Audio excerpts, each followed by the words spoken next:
सांगली जिल्हा परिषद शिक्षणाधिकारी मोहन गायकवाड यांच्या कारभाराची चौकशी करा आणि त्यांना तत्काळ पदावरून हटवा, अशी मागणी स्वाभिमानी स्वराज्य पक्षाचे संस्थापक प्रशांत सदामते यांनी केली आहे। आज जिल्हा परिषदेसमोर अंगावरील कपड्यांवर मागण्यांचे फलक लावून सदामते यांनी लक्षवेधी आंदोलन केले।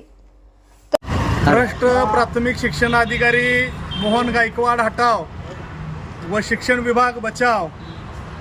भ्रष्ट अधिकारी मोहन गायकवाड यांच्या संदर्भात आम्ही जिल्हा प्रशासन, मुख्य कार्यकारी अधिकारी, जिल्हा परिषद यांच्याकडं लेखी तक्रारी दिल्या असता त्या तक्रारीच्या अनुषंगानं 6 सदस्यीय चौकशी समिती नेमण्यात आली आणि तसं आम्हाला लेखी पत्र देखील दिलं।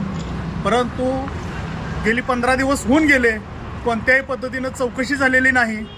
कुठंतरी जिल्हा प्रशासन, मुख्य कार्यकारी अधिकारी अशा भ्रष्ट अधिकाऱ्याला पाठीशी घालताना आम्हाला निदर्शनास येत आहे किंवा मोहन गायकवाड यांच्या पाठीशी काहीतरी राजकीय शक्ती असल्यामुळेच त्यांच्यावरती कोणत्याही पद्धतीनं कारवाई होत नाही।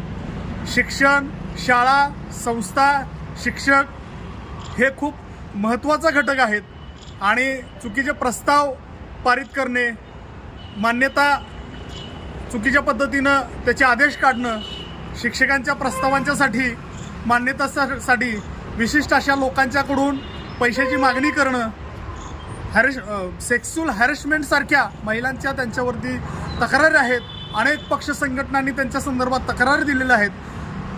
3 वर्षाचा कार्यकाळ या जिल्ह्यात त्यांचा संपलेला असून देखील त्यांना कोणत्या बेसवरती या ठिकाणी मुदतवाढ दिलेली आहे याची देखील चौकशी केली पाहिजे। म्हणून मोहन गायकवाड यांचा पदभार तात्काळ काढण्यात यावा किंवा त्यांना काढून त्यांना सक्तीच्या रजेवर पाठवावं अथवा त्यांचं निलंबन करावं आणि 3 वर्षाच्या कार्यकाळात त्यांनी जी काय कार्यभार केलेला आहे त्याची ओळ ना ओळ, रेग ना रेग याची चौकशी झाली पाहिजे।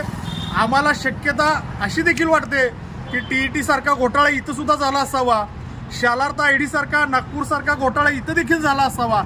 त्यामुळं या ठिकाणी मोहन गायकवाड यांची खात्रीने चौकशी झाली पाहिजे, त्यांच्यावरती फौजदारी गुन्हे दाखल करून त्यांना कायमस्वरूपी सेवेतनं बडतर्फ केलं पाहिजे।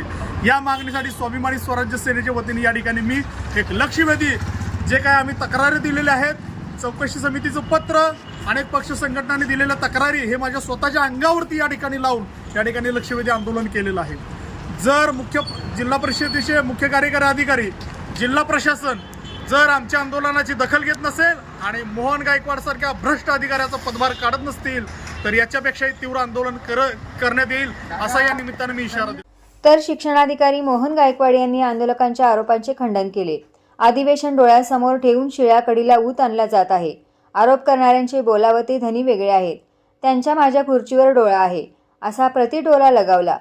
तसेच माजी व शिक्षण विभागाची नाहक बदनामी करणाऱ्यांवर कोटींचा अब्रू नुकसानीचा दावा ठोकणार असल्याचा इशाराही शिक्षणाधिकारी मोहन गायकवाड यांनी दिला आहे। नमस्कार, मी मोहन गायकवाड, शिक्षणाधिकारी प्राथमिक जिल्हा परिषद सांगली।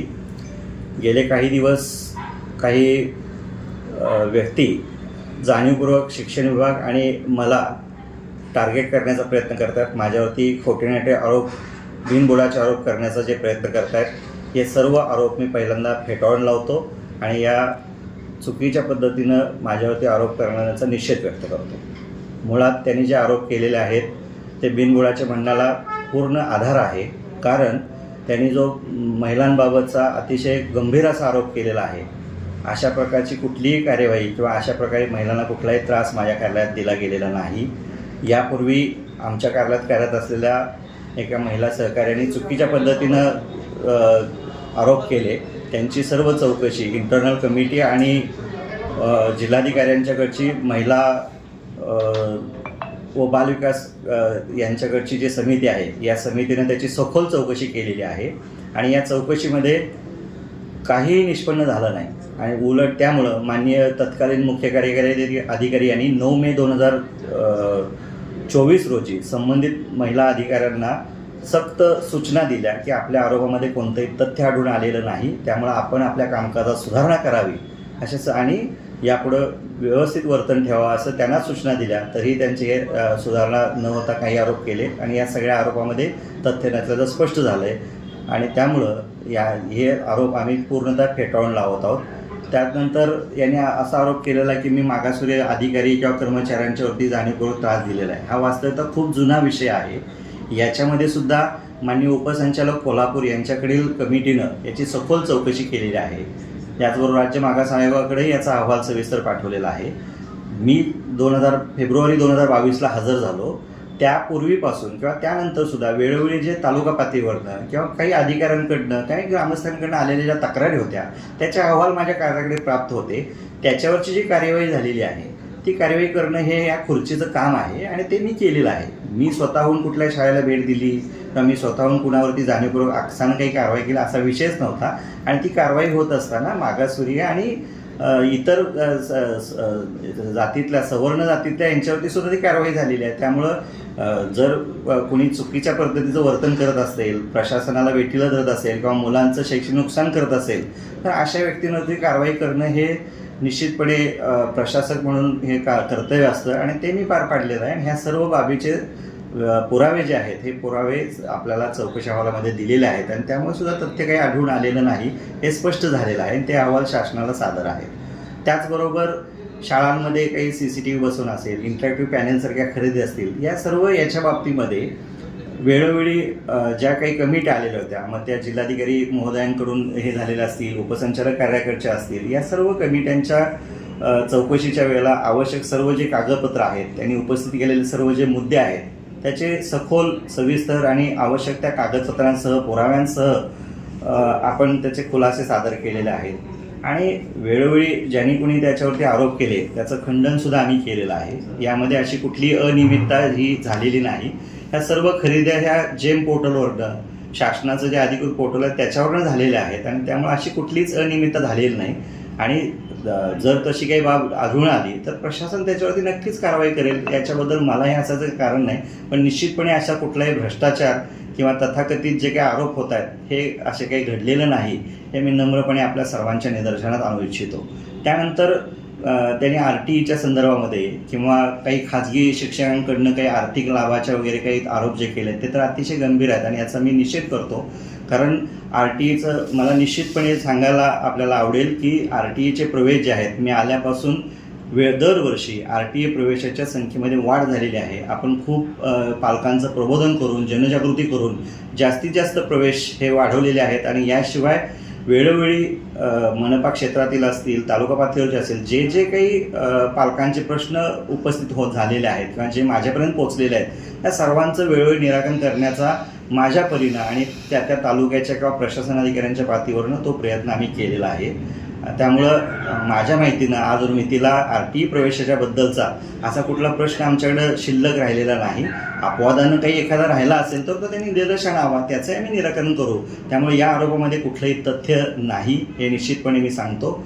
आता अर्थात माझं गाव जरी सांगली जिल्ह्यातलं असलं तरीसुद्धा राज्यभरातले अनेक अधिकारी हे स्वजिल्ह्यामध्ये कार्यरत आहेत आणि त्यामुळं निवडणुकीच्या याच्यामध्ये मी आचारसंहितेचा भंग केला किंवा विशिष्ट कोणाला फायदा होईल असं वर्तन केलं असं अजिबात काही झालेलं नाही. तसं जर असतं तर तेव्हाच माझ्यावरती निवडणूक आयोगानं कठोर कारवाई केली असती, पण तसं कुठलंही वर्तन झालेलं नाही आणि सद्यस्थितीला माझ्याकडे कुठलंही निवडणुकीच्या संदर्भातलं काम पण नाही आहे. त्यामुळे त्यांनी जे आरोप केलेले आहेत हे पूर्णतः पूर्वग्रह दूषित किंवा काहीतरी वेगळा हेतू ठेवून केलेले आहेत असं मला त्यामध्ये वाटतंय. आणि त्यांनी अजून एक आरोप केलेला की नागपूरसारखा शालार्थ घोटाळा. मुळात असा काही घोटाळा सांगलीमध्ये असाचा काही प्रश्न नाही. मी फेब्रुवारी 22पासून आल्यानंतर अगदी जास्तीत जास्त 15 ते 20 मान्यता त्या याच्यामध्ये दिल्या असतील. त्यातलंही 7 ते 8 मान्यता अजूनही शालार्थच्या बाबतीतल्या कोल्हापूर या ठिकाणी प्रलंबित आहेत. आणि बाकीच्या ज्या दिलेल्या आहेत अशा कुठल्याही बोगस किंवा कार्यरत नसलेले शिक्षक किंवा असं कुठलंच मान्यतेचं कामकाज ह्या ठिकाणी झालेलं नाही आणि त्याची कुणीही कसलीही जरी चौकशी केली तरी आम्ही त्याला सामोरं जायला तयार आहोत. त्यामुळं केवळ अधिवेशनाच्या तोंडावरती काहीतरी असं वातावरण कलुषित करायचं आणि त्याचा काहीतरी गैरफायदा घ्यायचा हेतू यामागे निश्चित दिसतोय. आणि याच्या मागचा बोलवता धनी जो आहे तोही आम्हाला माहिती आहे. त्यांचा हेतू जो आहे तो वेगळाच आहे.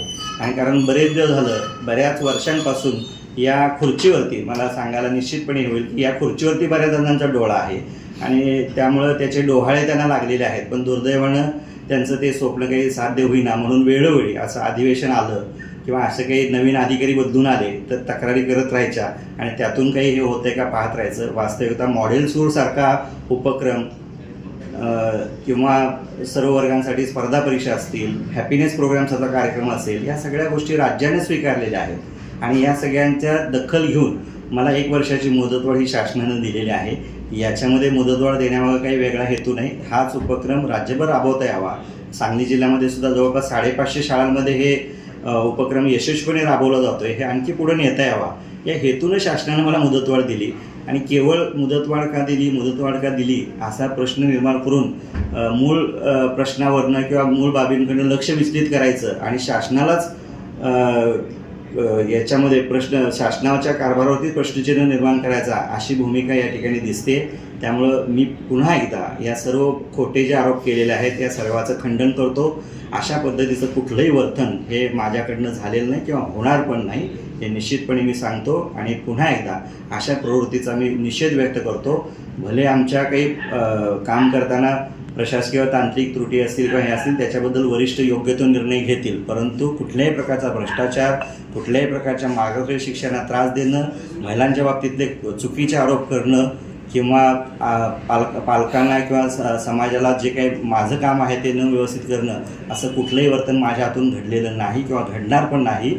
त्यामुळं जे आरोप झालेले आहेत किंवा ज्या पद्धतीनं माझ्यावरती आरोप होत आहेत हे पूर्णतः बनाव केलेले आहेत किंवा पूर्वग्रह दूषित पद्धतीनं आणि जाणीवपूर्वक मला टार्गेट करण्याच्या दृष्टीने केलेले आहेत. आणि सगळ्यात महत्त्वाचं म्हणजे संबंधित व्यक्तीला सांगलीतल्या एका शाळेला, ज्या शाळेमध्ये स्वतःचं मैदान नाही, पत्र्याच्या खोल्यांमध्ये शाळा भरते, त्याचबरोबर त्या शाळेचं स्थलांतर आहे आणि या सर्वाचे चौकशी अहवाल माझे, तत्कालीन गट शिक्षणाधिकाऱ्यांचे, उपसंचालक साहेबांचे हे अहवाल वरिष्ठांपर्यंत, संचालक, आयुक्त, प्रधान सचिव, माननीय मंत्री महोदय या सर्वांपर्यंत ते अहवाल गेलेले आहेत. मात्र यांची भूमिका अशी होती की मी सांगतोय म्हणून 500 रुपयाच्या स्टॅम्पवर संस्था चालकांकडनं लिहून घेतलंय. या बाबी पूर्ण जरी नसल्या तरी तुम्हाला ह्याला अनुदान द्याच अशी गेली 2-3 महिने ते माझ्या पाठीमागे लागलेले आहेत. परंतु आम्ही त्यांच्या याला बळी पडलेलो नाही. आम्ही त्यांना सांगितलं या बाबीची तुम्ही तात्काळ पूर्तता करा, हे सगळ्या दाखवा कागदपत्र, त्या दिवशी तुम्हाला अनुदानाचा आदेश दिला जाईल. कारण आमच्याकडे जवळपास 36 शाळा आहेत नवीन टप्प्यानं अनुदानावर येणाऱ्या. त्यातल्या काही शाळांना यावर्षी पूर्तता झाल्यानंतर त्यातल्या 4-5 शाळांना यावर्षी अनुदानाचा टप्पा मिळाला. गेल्या याच्यामध्ये जवळपास 31 शाळांना मिळाला होता. एकच शाळा त्यातली राहिलेली आहे, ती केवळ त्यांच्या कागदोपत्री अपूर्ण बाबी असल्यामुळे. आणि हे करत नाही म्हणून हे सगळा खटाटोप आणि ज्यांना खुर्चीचे डोहाळे लागलेत त्यांनी मिळून केलेला हा सगळा बनाव आहे. हे निश्चितपणे अधिक चौकशी झाल्यानंतर आपल्या समोर येईल. त्यामुळे पुन्हा एकदा मी आपल्या माध्यमातून सर्वांनाच सगळ्या माझ्या हितचिंतकांना सांगू इच्छितो की मी अशा कुठल्याही प्रकारामध्ये गुंतलेलो नाही, मी असा कुठलाही गैरप्रकार केलेला नाही. आणि त्यामुळं मी हे सगळे आरोप पुन्हा एकदा फोडून काढतो, खंडन करतो आणि अशा प्रवृत्तीचा निषेध करतो. आणि निश्चितपणे मी माझ्या वकिलांशी बोललेलो आहे. कायदेशीर सल्ला घेऊन मी लवकरच संबंधितांवरती योग्य ती कारवाई जी आहे ती करत आहोत. आवश्यकतेनुसार काही कोटींचा दावा जो आहे हा मी लवकरच दाखल करणार आहे, हेही मी आपल्याला सांगू इच्छितो. धन्यवाद.